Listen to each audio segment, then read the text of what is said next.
Ежегодно в большинстве муниципалитетов паводковые воды размывают берега и близлежащие территории. Это ведет за собой смыв участков сельхозназначения, месторождений полезных ископаемых. Необходимо проводить дноуглубительные работы, чтобы менять русло рек. Но еще и с той целью, чтобы остановить обмеление. Если этого не делать, в дальнейшем это может привести к экологической катастрофе.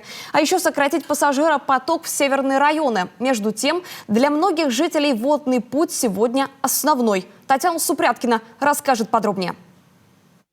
Река Печора – главная судоходная артерия республики, а потому внимание к ней повышенное. Она соединяет наш регион с соседним Ненецким автономным округом, а это прямой выход к Баренцеву морю. Кроме того, это единственный транспортный канал, по которому идет северный завоз товаров и топлива в отдаленные села, а летом для многих единственный возможный способ выехать в Россию на личном транспорте.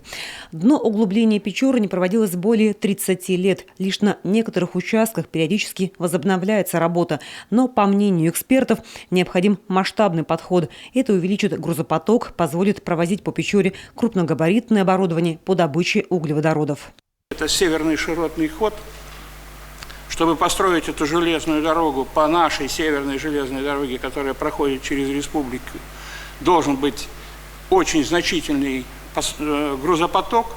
И обеспечить его, это значит улучшить качество железной дороги, создать новые рабочие места. И это тоже принципиальный момент, на котором я сегодня хотел бы заострить внимание.